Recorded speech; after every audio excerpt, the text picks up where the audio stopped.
الحمد لله رب العالمين والعاقبة للمتقين والصلاة والسلام على أشرف الأنبياء والمرسلين۔ آج سورۃ النحل کی آیت نمبر 90 سے لے کر 100 تک 11 آیات کی تلاوت ہوئی ہے۔ پہلے ان کا ترجمہ سماعت فرمائیں۔ ان اللہ یأمر بالعدل والإحسان وإیتاء ذی القربى وینہی عن الفحشاء والمنکر والبغی یعظکم لعلکم تذکرون۔ بے شک اللہ انصاف کا، احسان کا اور رشتہ داروں کو ان کے حقوق دینے کا حکم دیتا ہے، اور بے حیائی، بدی اور ظلم سے روکتا ہے۔ وہ تمہیں نصیحت کرتا ہے تاکہ تم نصیحت قبول کرو۔ وَأَوْفُوا بِعَهْدِ اللَّهِ إِذَا عَاهَدتُّمْ وَلَا تَنقُضُوا الْأَيْمَانَ بَعْدَ تَوْكِيدِهَا وَقَدْ جَعَلْتُمُ اللَّهَ عَلَيْكُمْ كَفِيلًا إِنَّ اللَّهَ يَعْلَمُ مَا تَفْعَلُونَ۔ اور جب تم نے کوئی معاہدہ کیا ہو تو اللہ سے کیے ہوئے عہد کو پورا کرو، اور قسموں کو پختہ کرنے کے بعد انہیں نہ توڑو جبکہ تم اپنے اوپر اللہ کو گواہ بنا چکے ہو۔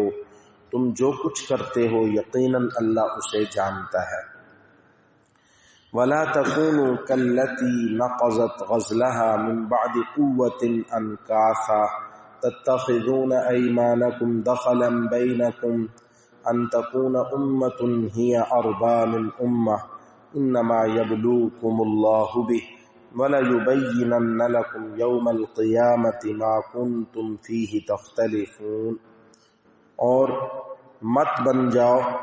اور جس عورت نے اپنے سوت کو مضبوطی سے کاٹنے کے بعد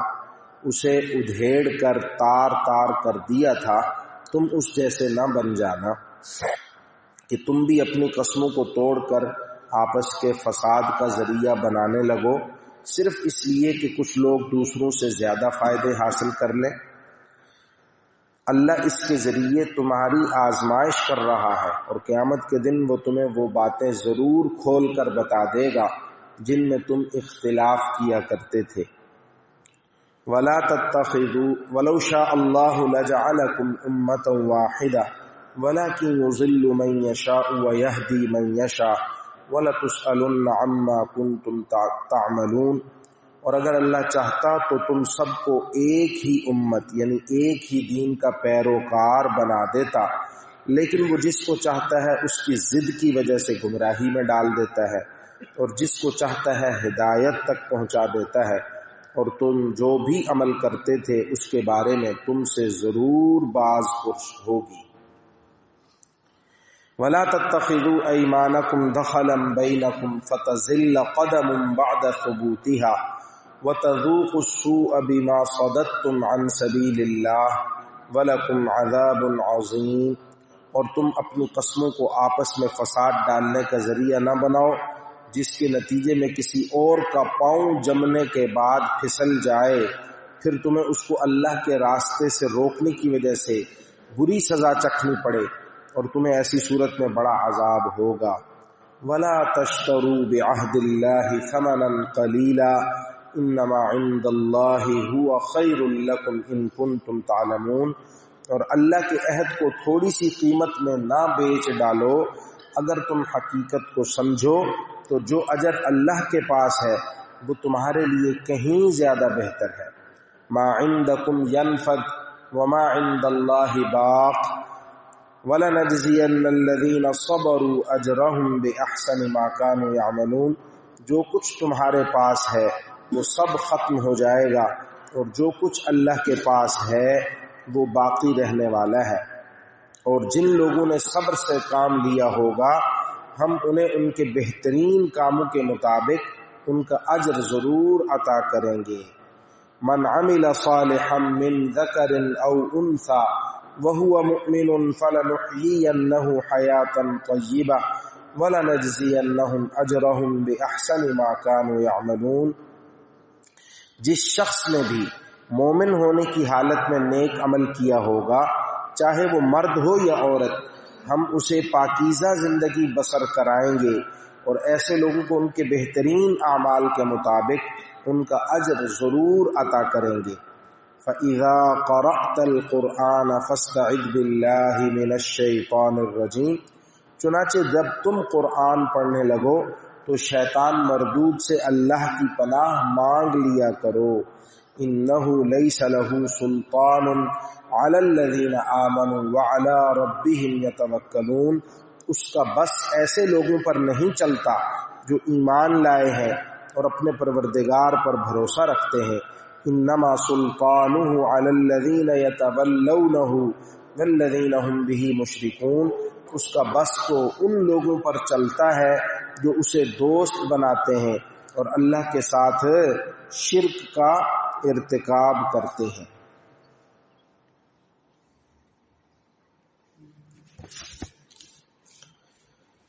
آج کے درس میں سب سے پہلی جو آیت ہے یہ قرآن کریم کے ان آیات میں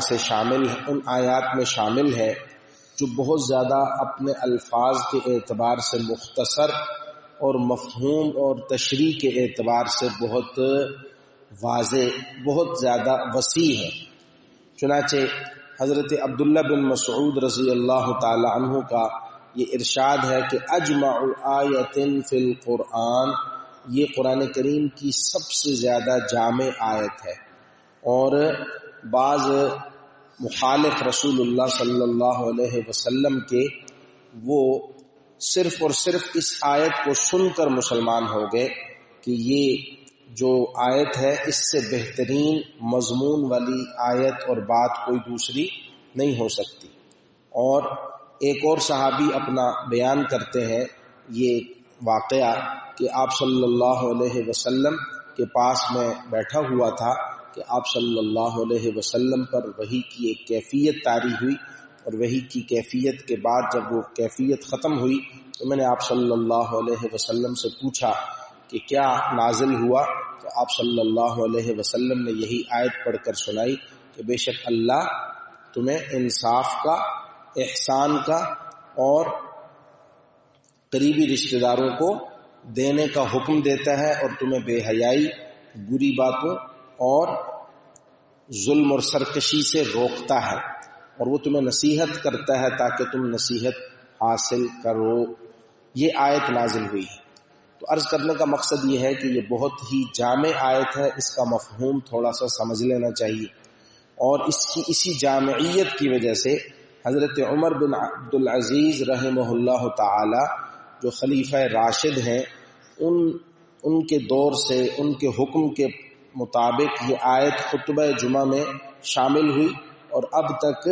ہر جمعے کے دن امام اور خطیب اپنے خطبے میں اس آیت کو پڑھتا ہے، تلاوت کرتا ہے۔ اس میں اللہ تعالیٰ نے 3 چیزوں کا حکم دیا اور 3 چیزوں سے روکا۔ سب سے پہلی چیز ہے عدل۔ عدل کے متعلق ہماری جو غلط فہمی ہے وہ یہ ہے کہ عدل کو ہمارے ہاں اردو میں قلت الفاظ کی وجہ سے، تنگی دامن کی وجہ سے انصاف سے اس کا ترجمہ کیا جاتا ہے کہ اللہ تعالیٰ انصاف کا حکم دیتا ہے۔ یہ لفظ انصاف جو ہے نا، اس کے معنی ہے کسی چیز کو 2 نصف میں تقسیم کرنا، 2 برابر آدھوں میں تقسیم کرنا۔ اس سے پھر ہمارے ہاں یہ غلط مفہوم اخذ کر لیا جاتا ہے کہ گویا عدل جو ہے نا وہ مساوات کو چاہتا ہے، برابری کو چاہتا ہے۔ بھئی عدل کا جو صحیح معنی ہے عربی زبان کے اندر، ڈکشنری کے اندر، لغت کے اندر، وہ ہے ترازو کے 2 پلڑوں کو اس طریقے سے بیلنس کرنا، متوازن رکھنا کہ کوئی ایک پلڑا دوسرے پلڑے سے جھکنے نہ پائے۔ ٹھیک ہے، اس کا ایک مطلب جو ہے وہ بعض جگہوں پر اس بیلنس اور اس توازن کو قائم رکھنے کا بعض جگہوں پر نتیجہ یہ ہو سکتا ہے کہ آپ مساوات کریں، برابری کریں، لیکن اس کا ہر جگہ یہ ترجمہ کرنا اور ہر جگہ اس کا یہ مفہوم بیان کرنا عدل کا کہ اس کا مطلب انصاف ہے، مساوات ہے، تو یہ پھر آج کے اس مغربی تہذیب کے جو غلبے کا دور ہے، اس غلبے کے دور کے اندر یہ بہت ساری ناہمواریوں کو جنم دیتا ہے۔ پھر اس بنیاد پر اور ان کے فلسفہ تہذیب کی بنیاد پر یہ مطالبہ ہوتا ہے جی کہ مرد اور عورت کے اندر بھی مساوات ہے، آجر اور مستاجر کے، اجیر اور مستاجر کے درمیان، مالک اور غلام کے درمیان، اور کام لینے والے اور کام کرنے والے ملازم کے درمیان بھی مساوات ہونی چاہیے. تو یہ بہت ساری غلط فہمیوں کو جنم دیتا ہے. حقیقت یہ ہے کہ بھئی توازن قائم کرنا، ہر ایک کو اس کا جائز حق دینا اور اس جائز حق کی ادائیگی میں اس کو مشقت سے بچانا، بغیر لیت و لعل سے اس کا حق اس تک پہنچا دینا، یہ عدل کا تقاضا ہے، یہ انصاف ہے، یہ مساوات ہے. یہ نہیں ہے کہ بھئی ہر جگہ، ہاں بعض جگہوں میں مساوات مطلوب بھی ہے، جیسے شہریت کے حقوق ہے کہ آپ کسی جگہ کے نیشنل ہیں، کسی جگہ کے شہری ہیں، تو بحیثیت شہری آپ کے کچھ حقوق ہیں، رائٹس ہیں، جن میں تمام کے تمام اس علاقے، اس ملک کی نیشنلٹی رکھنے والے سب کے سب کیا ہیں، برابر. لیکن بھائی ایک آدمی علمی استعداد کے اندر، اپنی سکل اور مہارت کے اندر زیادہ ہے، دوسرا اس کے مقابلے میں اتنی سکل اور اتنی ایکسپرٹیشن نہیں رکھتا، تو اب یہ نہیں ہے کہ ان دونوں کو آپ جو پے کر رہے ہیں تو اس کے اندر بھی آپ کیا کریں گے، مساوات کریں گے. یہ عدل کا تقاضا ہے. بھائی اللہ تعالیٰ نے 5 انگلیاں برابر نہیں بنائی، تو ہر انسان کو بھی اللہ تعالیٰ نے مختلف صلاحیتوں کے ساتھ بھیجا ہے. ہر ایک کو اس کی صلاحیت کے مطابق لینا اور اس کے مطابق اس کے ساتھ معاملہ کرنا، اس کا حق اس کو ادا کرنا، یہ عدل کا تقاضا ہے. تو عدل کا تقاضا ہر جگہ مساوات نہیں ہے بلکہ توازن قائم رکھنا ہے. یہی مرد اور عورت کے درمیان مساوات کا خوشنما نعرہ ہمیں دیکھ کر جو ہے وہ ہمیں ہمارے تراث پر، ہمارے ورثے پر، ہمارے علمی جو کتابیں ہیں اور جو ہماری روایت چلی آ رہی ہے اس پر اعتراض ہوتا ہے. تو مساوات عورت اور مرد کے درمیان نہیں ہو سکتی، کیونکہ ان کا سٹرکچر الگ ہے، ان کی جو ہے وہ تخلیق کا جو مقصد ہے، جو میدان ہے وہ الگ ہے، ان کے فرائض الگ ہیں، ان کے حقوق الگ ہیں. تو اس اعتبار سے مساوات نہیں ہو سکتی. قرآن کریم نے عدل کیا ہے عورت اور مرد کے درمیان کہ دونوں کو بیلنس رکھا ہے، دونوں کو اپنے اپنے دائرہ کار کے اندر جو حقوق و فرائض دیے ہیں ان میں توازن ہے، ان میں ایک پلڑا دوسرے پلڑے پر بہت زیادہ واضح طور پر جھکا ہوا نہیں ہے. لیکن ساتھ اللہ تعالیٰ نے یہ بھی کہا وَلِلرِّجَالِ عَلَيْهِنَّ دَرَجَةٌ، کہ کچھ جو ہے وہ فوقیت، کچھ مقام اور مرتبہ اللہ تعالیٰ نے مردوں کا یہ عورتوں پر زیادہ رکھا ہے. اور اللہ تعالیٰ کو اپنے فیصلوں کے اندر پورا اقتدار بھی حاصل ہے، اور اللہ کو اپنے فیصلوں کی حکمتوں کا بھی مکمل علم ہے. وہ اللہ بہتر جانتا ہے کہ کس کو کس میدان میں جو ہے وہ فوقیت دینی ہے، کس کو کہاں پر متوازن اور توازن کے ساتھ، بیلنس کے ساتھ رکھنا ہے. یہ باتیں اللہ کی علم کی ہیں اور اللہ نے اسی کے مطابق یہ حکم دیا ہے. تو بے شک ہے اللہ حکم دیتا ہے آپ کو توازن قائم کرنے کا. بل احسان، دیکھیں معاشرے صرف انصاف سے نہیں چلتے، صرف انصاف سے نہیں چلتے کہ بھئی آپ ہر جگہ خوش اور ایک کتابی رویہ اپنا کر جو ہے وہ توازن کے ساتھ ہی سارا نظام چلائے. تو اس سے پھر آپ کے تعلقات میں بے انصافی تو نہیں ہوگی اور توازن کا تو خاتمہ ہو جائے گا، لیکن تعلقات خوشگوار نہیں ہوں گے. ایک دوسرے کے ساتھ جب تک آپ ہمدردی کا، ایک دوسرے کے ساتھ جب حق سے زیادہ دینے کا معاملہ آپ نہیں اپنائیں گے، تو اس لیے اللہ تعالیٰ نے کہا میں توازن کا بھی حکم دیتا ہوں اور احسان کا بھی حکم دیتا ہوں. یہ احسان کا لفظ حدیث میں رسول اللہ صلی اللہ علیہ وسلم نے ایک اور مفہوم میں بھی استعمال کیے ہے، جو تصوف کی ایک اصطلاح ہے کہ ان تعبد اللہ کأنک تراہ، کہ تم عبادت کرو اللہ کی اس طرح گویا تم اللہ کو اپنی آنکھوں سے دیکھ رہے ہو. فإن لم تکن تراہ، پس اگر تم اسے نہیں دیکھ پا رہے، فإنہ یراک، تو وہ تو تمہیں ہر وقت اپنی نظروں میں رکھے ہوئے، وہ تو تمہیں دیکھ رہا ہے. رسول اللہ صلی اللہ علیہ وسلم سے حضرت جبرائیل نے صحابہ کرام کی تعلیم کے لیے کچھ سوالات کیے تھے انسانی شکل میں آ کر. ان میں ایک سوال ایمان کے متعلق تھا، ایک سوال اسلام کے متعلق تھا، تیسرا سوال احسان کے متعلق تھا کہ رسول اللہ ارشاد فرمائے احسان کی حقیقت کیا ہے. آپ نے یہ حقیقت بیان فرمائی. یہ بھی احسان کا ایک مطلب ہے، لیکن یہاں احسان کا مفہوم ذرا عام ہے کہ آپ ہر کام کو اچھے طریقے سے انجام دیں، آپ دوسروں کے ساتھ رویہ اپنائیں تو بہترین رویہ ہو، احسان والا ہو، نیکی والا ہو، ہمدردی والا ہو، اپنے حق سے اس کو کچھ زیادہ دینے والا ہو، اس کو خوش کرنے کے لیے اپنے حق پر جو ہے وہ کمی پر آمادہ ہونے والا ہو، تو یہ رویے یہ احسان میں داخل ہے. اور اس کے علاوہ احسان کے ساتھ ساتھ بطور خاص احسان کا بہت اہم مصرف آپ کے قریبی عزیز و اقارب ہیں، آپ کے والدین، آپ کے بہن بھائی. یہ مسلم معاشرے کا یہ اہم جو ہے وہ تربیتی پہلو رسول اللہ صلی اللہ علیہ وسلم نے قائم کیا اور ان کو یہ سکھلایا کہ تمہارا پڑوسی اگر رات کو بھوکا سو رہا ہے اور تم بھرے ہوئے پیٹ کے ساتھ سوتے ہو تو یہ تمہارا ایمان کامل نہیں ہے. آپ کا اپنا بھائی ہے، آپ کا اپنی بہن ہے، اگر وہ معاشی طور پر کمزور ہے تو اس کی کفالت یہ آپ کی ذمہ داری ہے. بعض روایات سے یہ واقعات ملتے ہیں کہ رسول اللہ صلی اللہ علیہ وسلم کے بعد حضرت عمر فاروق رضی اللہ تعالیٰ عنہ نے اپنے دور میں کسی آدمی کا نان و نفقہ یہ اس کے چچا زاد بھائیوں پر مقرر کیا اور بتلایا کہ بھائی اگر مجھے پتہ چل جاتا کہ اس کے کوئی قریبی بھائی ہیں یا اس بھائی کے علاوہ کوئی اور اس کا قریبی رشتہ دار ہے تو میں اس کے نان و نفقہ کی ذمہ داری اس پر ڈالتا.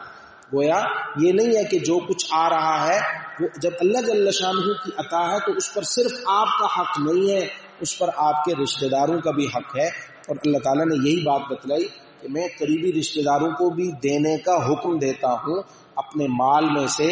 ان پر بھی خرچ کرو نفلی صدقات کی مد میں، تعاون کی مد میں. اور یہ قریبی رشتہ داروں پر خرچ کرنا اگر ان کے اپنے وسائل نہ ہوں تو آپ پر بعض دفعہ فرض بھی ہو جاتا ہے. چنانچہ قرآن کریم میں بچے کے جو اخراجات ہیں نا، نو مولود بچے کے، اس کے بارے میں فرمایا وَعَلَى الْوَارِثِ مِثْلُ ذَلِكَ، کہ اس سے بچے کے جو وارث بنتے ہیں انہوں نے اگر اس کے ترکے میں کوئی مال ہے، اس کے انتقال کی صورت میں اس کی وراثت لینی ہے تو جب تک یہ بچہ زندہ ہے اس اپنے پاؤں پر کھڑا نہیں ہو سکتا، اپنے نان نفقے کی ذمہ داری نہیں سنبھال سکتا. ان ورثاء پر بھی اس کا خرچہ اسی طرح لازم ہے جس طرح اس بچے کو جنم دینے والے اور اس کی پرورش و نگہداشت کرنے کی ذمہ داری اس کے والدین پر عائد ہوتی ہے. تو یہ گویا قرآن کریم کا فلسفہ ہے، رسول اللہ صلی اللہ علیہ وسلم کی تعلیم ہے کہ یہ اخراجات بینیفیشریوں پر کیا ہوتے ہیں، تقسیم ہوتے ہیں اور ان کو یہ ذمہ داری اٹھانی پڑتی ہے. تو پوری گویا مسلم سوسائٹی کی بھی ذمہ داری ہے، اہل خاندان کی بھی ذمہ داری ہے کہ وہ اپنے گرد و پیش کے اندر جو ان کے قریبی رشتہ دار ضرورت مند ہیں ان کی مدد اور اعانت اپنے مالی وسائل سے بھرپور طور پر کریں. وَيَنْهَا عَنِ الْفَحْشَاءِ، اور اللہ 3 چیزوں سے روکتا بھی ہے جس کے اندر فحشا، بے حیائی، فحش کام، جس میں زنا ہے، لواطت ہے، ہم جنس پرستی ہے، اور جس کی برائی پر تمام لوگ کیا ہیں، متفق ہیں. اس کو ہر ایک عقل سلیم والا کیا سمجھتا ہے کہ یہ بے حیائی کا کام ہے. اللہ تعالیٰ ہر اس کام سے آپ کو کیا کرتے ہیں، روکتے ہیں. اور منکر، اللہ تعالیٰ اسی طریقے سے آپ کو برے کاموں سے بھی روکتے ہیں. تو یعنی جو کام برا ہے جس کو شریعت نے منع کیا ہے وہ کیا ہے، منکر. اسی طریقے سے بغض کے معنی ہے حد سے آگے نکلنا اور ظلم اور زیادتی کرنا، دوسروں کے ساتھ کسی بھی طرح کی زبان کے اعتبار سے ان کو گالم گلوچ کے ساتھ جو ہے ان کے ساتھ زیادتی کرنا، ادائے حق کے معاملے میں ان کے ساتھ زیادتی کرنا، ان کا حق ان کو پورا نہ دینا، یہ سب جو ہے وہ زیادتی کی صورتیں ہیں. اللہ تعالیٰ نے ان 3 چیزوں سے آپ کو روکا ہے. اس کے بعد اللہ جل شانہ بندوں کو ان کے مختلف عہد و پیمان کے حوالے سے ہدایت دے رہے ہیں کہ جو عہد تم نے اللہ تعالیٰ کے ساتھ کیے ہیں، یعنی جو عہد اللہ اور اس کے بندوں کے درمیان ہے، جن میں سب سے بڑا عہد کلمہ طیبہ لا الہ الا اللہ محمد الرسول اللہ کا عہد ہے. تو اللہ فرما رہے ہیں کہ اس طرح کے عہد جو تمہارے اور تمہارے خالق اور مالک کے درمیان ہے ان کو بھی پورا کرو. اور اسی طریقے سے وہ عہد و پیمان جو تم نے بندوں کے ساتھ کیے ہیں، چاہے اس پر اللہ کو حاضر ناظر بنا کر گواہ بنایا ہے، نہیں بنایا، قسم اٹھائی ہے یا نہیں اٹھائی، یہ ان عہدوں کو بھی پورا کرو. اور جن عہد و پیمان کو تم اللہ کو حاضر ناظر بنا کر کرتے ہو اور ان کو قسموں کے ذریعے پختہ کرتے ہو ان کو بھی پورا کرو. ایسا نہ ہو کہ یہ عہد و پیمان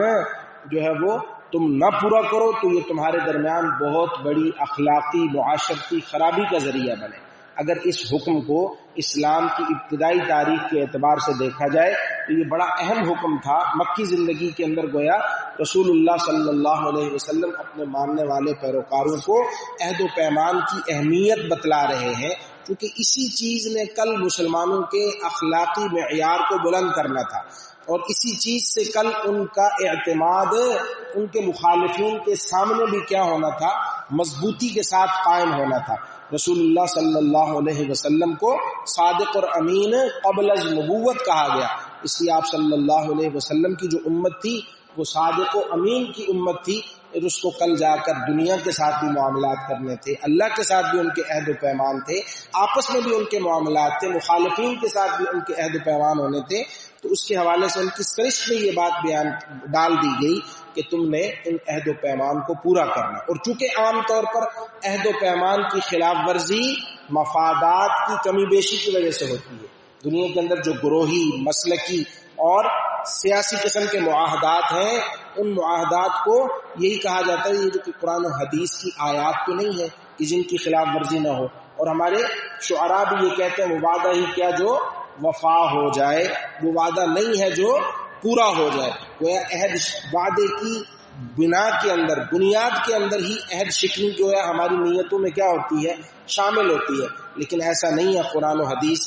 میں عہد و پیمان کی بہت زیادہ تاکید آئی ہے کہ بھائی جو عہد آپ نے اللہ کے ساتھ کیا ہے، اللہ کے بندوں کے ساتھ کیا ہے، مسلمانوں کا آپس کے ساتھ ہے، آپسی جو ہے وہ عہد و پیمان ہے، یا دوسرے مخالفین کے ساتھ، کفار کے ساتھ ہے، سب عہد و پیمان کو پورا کرنا ضروری ہے، اور یہ نہیں کہ آپ اس کو اندرونی طور پر جو ہے وہ اس کی خلاف ورزی کرتے رہو، اوپر سے اس عہد و پیمان پر قائم ہونے کا عزم ظاہر کرو اور اندر سے اس کی خلاف ورزی کرو۔ اللہ تعالیٰ سے تم کچھ چھپا نہیں سکتے۔ ان اللہ یعلم ما تفعلون، جو کچھ تم کرتے ہو اللہ تعالیٰ اس کو بہت اچھے طریقے سے جاننے والے ہیں۔ اور پورا کرو اللہ کے ساتھ عہد کو، جب تم آپس میں عہد کرو، اور قسموں کو اور عہد و پیمان کو، قسموں کو توڑا نہ کرو، ان قسموں کو، ان عہد و پیمان کو پختہ کرنے کے بعد، جبکہ تم اللہ کو اپنا ضامن، اپنے اوپر گواہ بنا چکے ہو، بے شک اللہ جانتا ہے جو کچھ تم کرتے ہو۔ اس کے بعد بتلایا کہ یہ عہد و پیمان کر کے اس کو توڑ دینا ایسا ہی ہے جیسا کہ پہلے روئی جمع کر کے اس کو سوت کاٹ کر اس کی اٹھیاں بنانا، اور پھر جب کپڑا بنانے اور اس سے فائدہ اٹھانے کا موقع آئے تو اس سوت کی بنی ہوئی اٹھیوں کو ضائع کر دینا۔ یہ مکہ مکرمہ کے اندر ایک خاتون تھی، اس کا نام خرقہ لکھا ہے کہ وہ مالدار عورت بھی تھی اور سارا سال سوت اور روئی کاٹتی رہتی تھی، اور یہ کہتی تھی کہ جب سردیوں کا موسم آئے گا تو میں اس سوت کا کپڑا بناؤں گی، لیکن جب وہ سوت کا بنا ہوا کپڑا بنانے کی نوبت آتی تو وہ اس سوت کی اٹھیوں کو ضائع کر دیتی تھی۔ تو اس عمل کو اللہ تعالیٰ نے یہاں پر بیان کیا، اور یہ عورت اپنے اس عمل کی وجہ سے اس حوالے سے ضرب المثل بن گئی تھی کہ ایک آدمی اپنے عمل کو خود ہی کیا کر دے، ضائع کر دے، اور اس کو مفید مطلب نہ بنائے، اس کو انجام تک نہ پہنچائے۔ تو گویا عہد و پیمان کر کے اس کو توڑنا ایسا ہی ہے گویا سوت کاٹ کر کپڑا بنانے سے پہلے اس کی اٹھیوں کو ضائع کر دینا۔ اور مت بنو تم اس خاتون کی طرح کے جو اپنے کاٹے ہوئے سوت کو توڑ دے، اس کو محنت سے جمع کرنے کے بعد اس کو ٹکڑے ٹکڑے کر دے، کہ تتخذون ایمانکم، کہ تم بھی اس کی طرح آپس کی قسموں کو دخلا بینکم، آپس کے فساد کا ذریعہ بناؤ، اس وجہ سے کہ ان امت، ایک فرقہ، ایک جماعت، ہی اربع من امہ، یہ دوسری جماعت دوسرے فرقے سے زیادہ بڑا ہوا ہے مال و دولت اور فوائد کے اندر، وہ زیادہ فوائد سمیٹ رہا ہے، میں کہیں اس سے پیچھے نہ رہ جاؤں، اس لیے میں بھی اس کو ذکر پہنچاؤں، اس کو نقصان پہنچاؤں، اور اس کے ساتھ کیے ہوئے عہد و پیمان کو توڑ دوں، تاکہ میرے لیے بھی ان فوائد اور بینیفٹس تک پہنچنا آسان ہو جائے۔ انما یبلوکم اللہ بھی، اللہ تعالیٰ اس قسم کے عہد و پیمان کے ذریعے تمہیں آزماتا ہے، اور جن باتوں میں تمہارا آج بہت اختلاف ہو رہا ہے، ان باتوں کو اللہ تعالیٰ نے یہاں تو آزمائش کے طور پر پردے میں رکھا ہے، ان کی حقیقت کو تمہارے سامنے واضح نہیں کیا، لیکن قیامت کے دن اللہ تعالیٰ ہر ایک اختلاف کو واضح کر دے گا، اس میں فیصلہ کر دے گا کون برسر حق تھا، کون برسر باطل اور کون برسر باطل تھا۔ اور اللہ تمہیں آزماتا ہے اس کے ذریعے، اور اللہ ضرور تمہارے لیے قیامت کے دن وہ سب کچھ واضح کر دے گا جس میں تم جھگڑ رہے تھے، جس میں تم اختلاف کر رہے تھے۔ آگے جو بات اللہ تعالیٰ پہلے بھی کئی مرتبہ کہہ چکے ہیں کہ اس کائنات کے اندر اختلاف فکر و نظر، فکر و عمل یہ لازمی چیز ہے، اگر اللہ جل شانہ کو سب کو ایک جیسا ہی بنانا مقصود ہوتا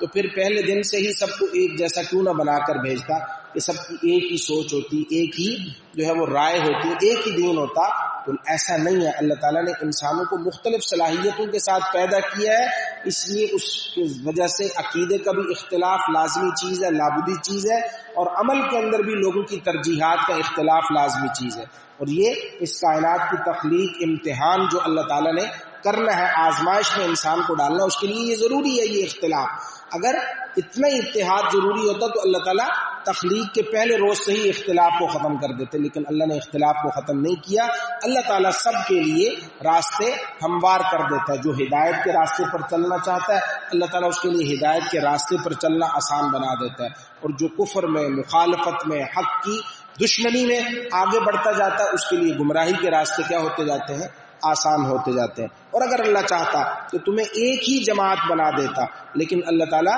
جسے چاہتا ہے راہ حق سے بھٹکا دیتا ہے اور جسے چاہتا ہے سیدھے راستے پر چلا دیتا ہے. اور جو کچھ تم کام یہاں کر رہے ہو اچھے یا برے, اس کے متعلق تم سے پوچھا جائے گا. اگلی آیت کے اندر ایک اور نقصان عہد شکنی کا, گویا میں نے جیسے عرض کیا کہ یہ ان کی تربیت ہو رہی تھی صحابہ کرام کی, کیونکہ کل انہوں نے عالمی طور پر بھی ایک معیار بننا تھا اسلام کے دور عروج کے اندر. تو بتلا رہے ہیں کہ تم آپس کی قسموں کو فساد کا ذریعہ نہ بناؤ, کیونکہ تمہاری اس عہد شکنی کی سرشت اور عادت کو دیکھ کر کچھ قدم اسلام کے راستے پر آنے کے بعد ہو سکتا ہے ڈگمگا جائے, پھسل جائے تمہاری اس عہد شکنی کی روش کو دیکھ کر کہ یار یہ تو کیسے دین کے پیروکار ہیں جو عہد و پیمان کی اہمیت کو بھی نہیں سمجھتے, تو ان کے ساتھ چلنے میں کیا ہماری مصلحت اور فائدہ ہو سکتا ہے. مناسب یہی ہے کہ ہم ان کے دین کو چھوڑ کر ان سے الگ ہو جائیں, کیونکہ ان کی زبان, ان کے قول و قرار کا کوئی پاس اور لحاظ ان کو نہ خود ہے اور نہ یہ سمجھتے ہیں کہ اس کا منفی اثر ہے ان کے ساتھ چلنے والے ابھی نئے نئے جو ان کے دین میں آنے والے لوگ ہیں ان پر بھی منفی طور پر پڑتا ہے کہ وہ ان کی اس روش سے متاثر ہوتے ہیں. تو اللہ تعالیٰ کہہ رہے ہیں کہ اگر اس طریقے سے تمہاری عہد شکنی کی روش کی وجہ سے تمہارے ساتھ آنے والے لوگ متنفر ہو کر چلے گئے, ان کے قدم راہ ہدایت پر آنے کے بعد پھر سے راہ ضلالت پر پڑ گئے, تو اس کا نقصان تمہیں بھی ہوگا دنیاوی اعتبار سے بھی کہ تمہاری تعداد اور اکثریت وہ کم ہوتی جائے گی, افراد تمہارے ساتھ جڑنا کم ہوتے جائیں گے, اور دوسرا یہ ہے کہ وہ جو گیا ہے واپس, اس کی واپسی کا گناہ بھی تم پر ہوگا اور تمہیں اس کا بھی وبال چکھنا پڑے گا. اور مت بناؤ اپنی قسموں کو آپس میں دھوکے کا ذریعہ کہ پھر کسی کا پاؤں ڈگمگا جائے جمنے کے بعد اور پھر تم چکھو برا عذاب, اس وجہ سے کہ تم نے اس کو روکا اللہ کے راستے سے, اور تمہیں یہاں دنیا میں بھی اس کا کوئی سزا مل سکتی ہے اور آخرت میں تو تمہارے لیے اس کا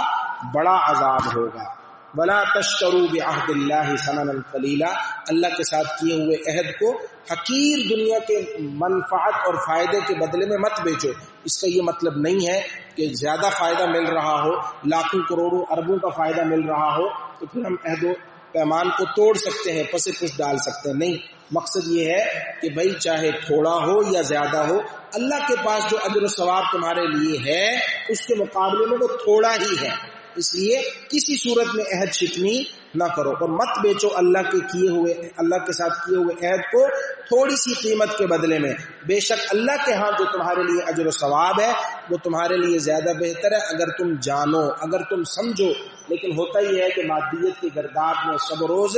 ہم اس چیز کو فراموش کر دیتے ہیں اور ہمیں دنیا کا فائدہ جو وقتی ہوتا ہے وہ ہمیں زیادہ قیمتی نظر آتا ہے, اور آخرت کا فائدہ جو غیبی ہے جس پر فی الحال ہمارا کوئی انحصار نہیں ہے اس کو ہم پس پش ڈال دیتے ہیں. ما عندکم ینفد, تمہارے پاس جو کچھ ہے, مال ہے, دولت ہے, صحت ہے, عزت ہے, اولاد ہے, یہ سب کچھ ختم ہو جائے گا, اور جو کچھ اللہ کے پاس ہے اجر و ثواب آخرت کی نعمتیں وہ ہمیشہ باقی رہنے والی ہیں, ان کو زوال نہیں ہے. اور جو لوگ دنیا کے اندر اس طرح کے گروہی مسلکی مفادات کی وجہ سے عہد و پیمان کو نہیں توڑیں گے اور صبر کے ساتھ وفا کے ساتھ اپنی زندگی گزاریں گے, بے شک روکھی سوکھی کھا کر گزاریں گے, تو اللہ تعالیٰ ان کو قیامت کے دن ان کی اس صبر پر بہترین اجر و ثواب عطا فرمائیں گے۔ ہم صبر کا مفہوم، ہر چیز کا مفہوم ہی ہم نے بہت محدود کیا ہوا ہے۔ ہمارے ہاں بھی صبر اب صرف کس پر ہے؟ مصیبت پر، کہ کوئی عزیز کوئی فوت ہو جائے، کسی چیز کا جانی اور مالی نقصان ہو جائے تو ہم اس پر صبر کریں۔ نہیں بھائی، صبر نیکی پر بھی ہے کہ آپ نیکیوں پر آپ کی طبیعت نہیں آتی لیکن آپ اپنے آپ کو زبردستی نیکی کا عادی بناتے ہیں۔ یہ صبر گناہ پر بھی ہے کہ گناہ کے راستے آسان ہیں، مواقع موجود ہیں لیکن آپ گناہ کی طرف نہیں جاتے، اور یہ مصیبت پر بھی ہے۔ اور یہ صبر اس حوالے سے بھی ہے کہ آدمی عہد شکنی سے اپنے آپ کو روکے اور کنٹرول کرے، باوجود اس کے کہ مالی فائدہ اس کو اپنی طرف بلا رہا ہے لیکن وہ پھر بھی اس مالی فائدے کو نظر انداز کرے، اللہ اور اللہ کے رسول کی تعلیمات پر صابر اور قانع ہو جائے۔ رسول اللہ صلی اللہ علیہ وسلم کا ارشاد ہے کہ قد افلح من اسلم ورزق کفافا وقنعه اللہ بما آتاہ، کہ وہ آدمی کامیاب ہو گیا جو اللہ کے سامنے سرنڈر ہو گیا، اللہ کی ہر حکم کے سامنے اس نے اپنے آپ کو جھکا دیا، اس نے اسلام اختیار کر لیا۔ اسلام کا معنی کیا ہے؟ گردن جھکانا، اور اس کو بقدر کفایت روزی دی گئی کہ وہ دوسروں کا محتاج نہیں رہا، اور اللہ تعالیٰ نے اس کو اطمینان عطا فرمایا، قناعت کی دولت سے مالا مال فرمایا ان نعمتوں کے حوالے سے جو اللہ نے اس کو عطا کی، کہ جو نعمتیں میسر ہیں ان پر وہ قانع اور مطمئن ہے، تو یہ آدمی کیا ہو گیا؟ کامیاب۔ ورنہ یہاں دنیا کے آسائش مال و دولت کے اندر کوئی ایسا مرحلہ نہیں ہے جہاں جا کر انسان کی بس ہو اور کہے کہ اس سے زیادہ کی مجھے خواہش نہیں ہے۔ یہ تو خواہشوں کا لامتناہی سلسلہ ہے، اس میں آپ کودیں گے تو آگے ہی بڑھتے چلے جائیں گے، کہیں اطمینان اور کہیں یہ سفر زیست ختم آپ کا نہیں ہوگا۔ اس لیے اللہ تعالیٰ فرما رہے ہیں کہ جو لوگ صبر کے ساتھ زندگی گزاریں گے، دینی حوالوں سے بھی دنیاوی حوالوں سے بھی، ہم ان کو ان کے کاموں کا بہترین صلہ عطا کریں گے۔ اور آگے پھر اللہ تعالیٰ نے بتلایا ہے کہ اسلام پر چلنے کا فائدہ صرف آخرت کی کامیابی نہیں ہے، بلکہ جو یہاں اچھے کام کرے گا چاہے مرد یا عورت، ہم اس کو دنیا کی زندگی بھی بہترین عطا کریں گے، اور آخرت کی زندگی کا تو ہمارا اس کے ساتھ وعدہ ہے ہی کہ وہاں پر بہترین صلہ اور انعام اس کا منتظر ہے۔ اور اس حوالے سے بتلایا کہ نیک کاموں میں سب سے بڑا جو نیک کام ہے وہ قرآن کریم کی تلاوت، قرآن کریم کا فہم اور تدبر، اور یہ چونکہ تمام ہدایتوں کا منبع اور سرچشمہ ہے۔ ہوتا یہ ہے کہ شیطان قرآن کریم کی تلاوت، قرآن کریم کے درس و تدریس، فہم و تفہیم کے جو مواقع ہیں ان میں انسان کا رستہ کھوٹا کرتا ہے۔ اس لیے بطور خاص جب تم قرآن کریم کی تلاوت کرو، قرآن کریم کے کسی درس میں بیٹھو، قرآن کریم کی کہیں تدریس کرو، قرآن کریم کو کہیں سمجھاؤ، تو تم اس سے پہلے اللہ تعالیٰ کی پناہ حاصل کر لیا کرو کہ شیطان مردود کے دسیسہ کاریوں سے، اس کی جو ہے وہ وسوسہ اندازیوں سے اے اللہ مجھے اپنی پناہ میں رکھیں اور میرے اس عمل کو خالص اپنی رضا کے لیے قبول فرمائے۔ اور اس کے بھی علاوہ جب بھی کوئی نیکی کا کام انسان کرنا چاہے تو اس سے پہلے اللہ تعالیٰ کی پناہ شیطان کے حوالے سے مانگ لینی چاہیے کہ اللہ اپنی پناہ میں رکھ، اس کام کو بخیر جو ہے وہ اتمام تک کا جو ہے وہ موقع مجھے نصیب فرما کہ میں اس کو مکمل کر سکوں، اور اس کے رستے میں، اس کی تکمیل میں ہر طرح کی شیطان کی دخل اندازیوں سے میری حفاظت فرما۔ اور بتلایا اللہ تعالیٰ نے کہ شیطان کا بس ان لوگوں پر نہیں چلتا جو اللہ پر صدق دل سے ایمان لائے اور جن کا بھروسہ اللہ پر ہے۔ اس شیطان کا داؤ اور اس کی وسوسہ اندازی، اس کی دسیسہ کاریاں انہی لوگوں پر اثر ڈالتی ہیں جو شیطان کو اپنا دوست بنا لیتے ہیں، اور شیطان کی وجہ سے وہ اللہ کی ذات و صفات میں شرک کے مرتکب ہوتے ہیں، یا اللہ کے ساتھ وہ شرک ٹھہرانے والے ہوتے ہیں، شرک کرنے والے ہوتے ہیں۔ یعنی دونوں مطلب ہے، جو لوگ مشرک ہیں اور جو لوگ شیطان کی وجہ سے شرک میں مبتلا ہیں، یہ لوگ جو ہے وہ ایسے ہیں جو شیطانی حملوں کا نشانہ بن جاتے ہیں۔ اللہ جل شانہ سے دعا ہے کہ وہ ہمیں قرآن کریم کے ساتھ سچا لگن والا تعلق نصیب فرمائے، قرآن کریم کو ہمیں اپنے رگ و پے کے اندر پیوست کرنے کی، قرآن کریم کو اپنے دلوں کی بہار بنانے کی ہمیں توفیق عطا فرمائے۔ الحمدللہ رب العالمین والعاقبۃ للمتقین والصلاۃ والسلام علی اشرف الانبیاء والمرسلین اللهم لك الحمد كما ينبغي لجلال وجهك وعظيم سلطانك. اللهم لا أحصي ثناء عليك أنت كما أثنيت على نفسك. اللهم إنك عفو تحب العفو فاعف عنا يا غفور يا رحيم يا كريم. اللهم إنا نسألك خير هذا اليوم وخير ما بعده، ونعوذ بك من شر ما في هذا اليوم وشر ما بعده. اللهم إنا نعوذ بك من الكسل والهرم وسوء الكبر وفتنة الدنيا وعذاب القبر. ربنا تقبل منا إنك أنت السميع العليم، وتب علينا يا مولانا إنك أنت التواب الرحيم. وصلى الله على النبي الكريم وعلى آله وصحبه أجمعين. آمين برحمتك.